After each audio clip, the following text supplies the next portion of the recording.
Greetings, this is Griff Ruby, the Nostalgic Catholic, with yet another Isaac Asimov short story review.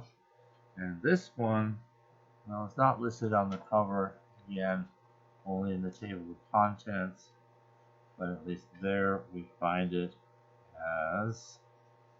Where is this? Oh, come on, here somewhere. Okay. The Last Trump by Isaac Asimov. And, in other words, the trumpet. Gabriel blows his horn. That trumpet. Okay. And it's on page 41. There doesn't seem to be any artwork associated with this story in this magazine. Looks like they don't do artwork. It does have a couple of blurbs here. First is a little blurb for the story, and it just reads, "To be resurrected suddenly from an age-long sleep might prove worse than fire and torture if the dead should remember too well." Yeah, that's the story. Now there's another little blurb that kind of introduced Isaac Asimov, so this is kind of nice. To transmute a theme as awesome as this into the golden, dancing motes of laughter cosmically dispersed throughout space and time requires imaginative dexterity of a high order. To turn that laughter into misty, bright webs of lyricism, irony, compassion, and the mystery and strangeness which will be in all things until the end of time requires, in addition, a very great delicacy of perception. It is both of these qualities and their free exercise which has made Isaac Asimov a really great science fantasy writer. Yes, this is a story that I think truly falls more in the category of fantasy rather than science fiction. There is really no science to speak of in this. It's really fantasy. The world ends on, well, okay, this gets to one of the little changes.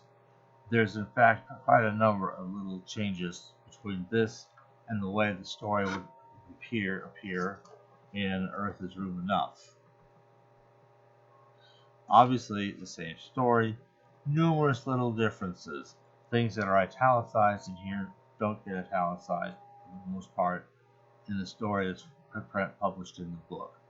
Little things just get changed or lopped off or maybe even added. For example, at the end of the first section, before going to the second little, chapter or whatever, the last trumpet sounded, that's in there, and then it continues with, in the emptiness, its clarion echoes seem to mock eternity. That paragraph just disappeared. And you find some similar little changes all throughout, unfortunately. It's just a lot of them, and none of them really change anything, make you wonder, why was that change made? Only one of them sounded to be of some possible interest or significance, and that had to do with when the world was supposed to end. See, apparently the world was supposed to end at 12:01 on January 1st of 1956. Note that this magazine was published in June of 1955. In other words, it's real close, but it hasn't happened yet. But within a year, the world's going to end. So the world's going to end on January 1st, 1956. And they put it in the book. They moved it back a year to January 1st, 1957. I assume as he went through and had to change that, but he didn't really consistently go through and change all the other things that should have changed.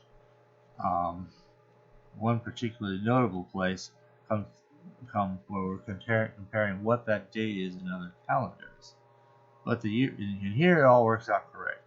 But the year 1956 is unqualified. Let's see here. It's the year 7464, the Byzantine era, and 5716 by the Jewish calendar. It's the year 1375 in the Mohammedan calendar, and the 180th year since the independence of the United States. You see? Now suddenly we move that to 1957, but all the others had the same numbers.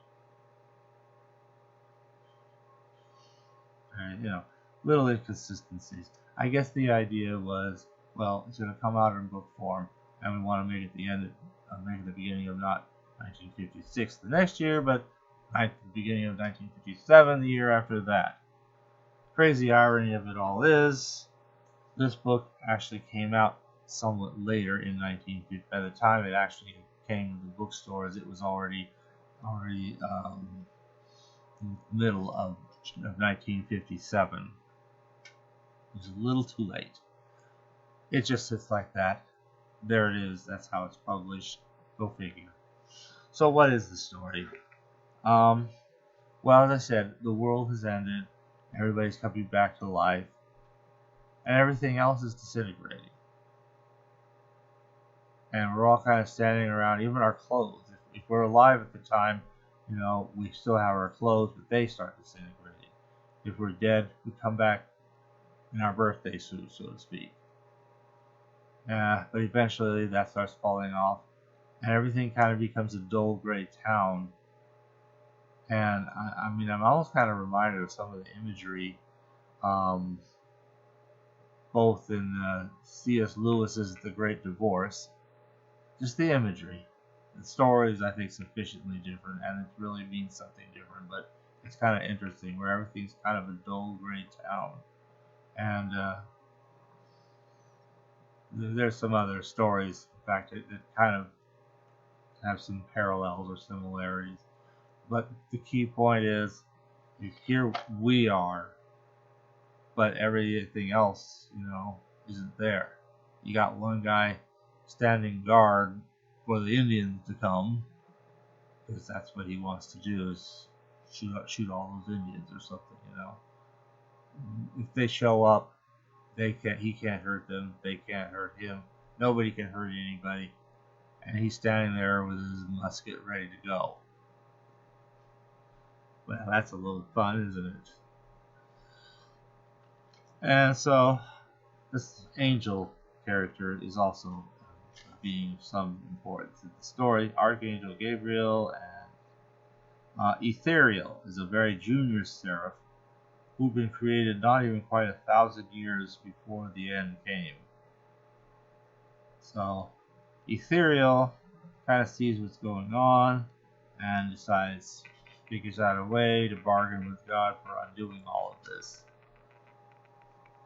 It's got to do with when the world was slated to happen and when it would happen. So it's a cute little story, kind of insubstantial, bit of fluff really, but it's kind of a different thing. He's trying to do fantasy, and actually the scenario is kind of readable in its own kind of musical way. And that's all I have for that. Thanks very much.